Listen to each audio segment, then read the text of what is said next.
Would you own a Rottweiler? No.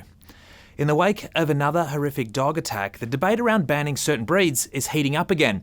Nikita Peel suffered catastrophic injuries when she was mauled by her own Rottweilers last Saturday. Roger Cook called for an inquiry into the incident. When Cook was asked if Rotties need to be added to WA's restricted breeds list, the Premier rather glibly pointed out that every breed of dog seems to get a Guernsey in this debate from time to time. The thing is, that's not really true. A 10-year study of dog attacks by the Sydney Children's Hospital last year found Jack Russells were responsible for more attacks than German Shepherds. These yappy little f***ers were the sixth most likely breed to be behind an attack, and pretty sure no one is calling on a ban of Jack Russells.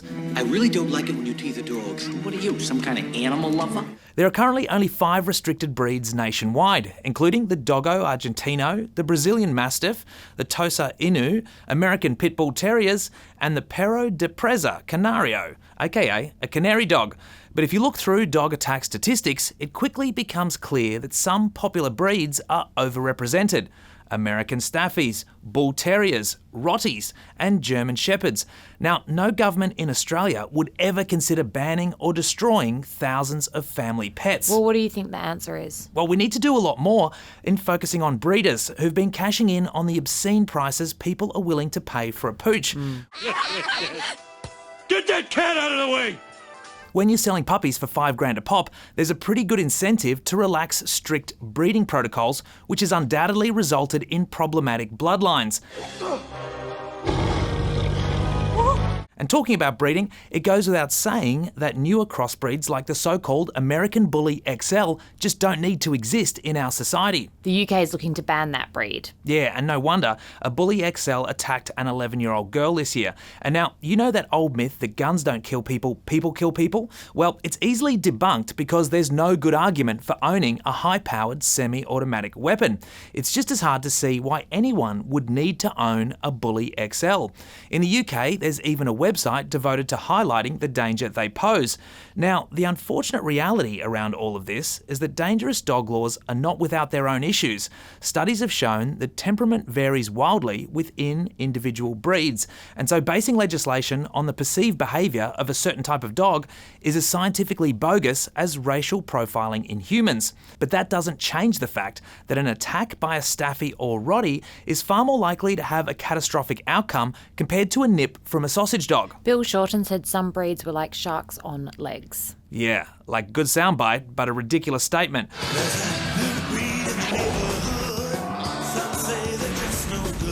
Somewhat ironically, anti-shark legislation also doesn't have a great history of reducing shark attacks, but pollies do it anyway to give the public peace of mind. We have in fact caught and killed a large predator that supposedly injured some bathers.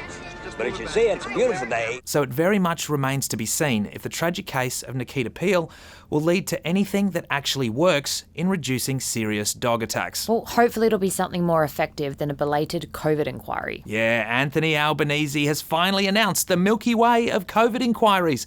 It's the COVID inquiry you can have between meals without losing your appetite. The Milky Bars are on me. Although it has left a bad taste in the mouth for people who are hoping for a fully blown royal commission into how Australia handled the pandemic. Instead, we're getting an independent inquiry with a much narrower scope that'll specifically look at the actions of the Commonwealth Government. Stuff like the rollout of vaccines and treatments and emergency economic support like JobKeeper. What it won't look at is pretty much anything the states and territories did, which is pretty convenient given nearly every state and territory was in Labor hands and Scott Morrison and the Coalition was running the federal response. Wait a minute. It's the most obvious and shitty attempt at a witch hunt since this one. My name is Gretel, and this is my brother Hansel. Cynic. I'm also deeply suspicious of the timing, with the inquiry coming when exactly 0 people give a about the pandemic anymore. You know what they do give a about? Cost of living and the voice referendum, which are both going really bloody badly for Albo. So bad, in fact, his approval rating is tanking as a result. And now every politician knows that the best way to get out of the shit is to hang shit on someone else. And you can bet Albo's mob have been keeping this COVID inquiry up their sleeve for just that purpose. Sausage sizzles might be the subject of a new witch hunt. Yeah, don't panic, but new regulations will mean anyone running a sausage sizzle will need food safety training from December 8.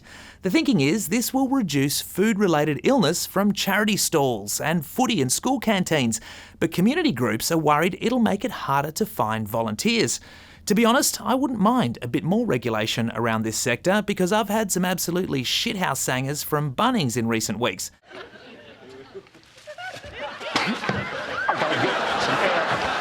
I get the doom and gloom, but I reckon let's wait and see how much of an issue this actually is. Volleys have already proven they'll go over and above for their charities and sporting clubs, and I'd be amazed if doing a little food safety training would put anyone off doing a sausage sizzle. A bigger problem is a certain politician that doesn't know how to eat one. I'm Ben O'Shea. For more Up Late, click the subscribe button below.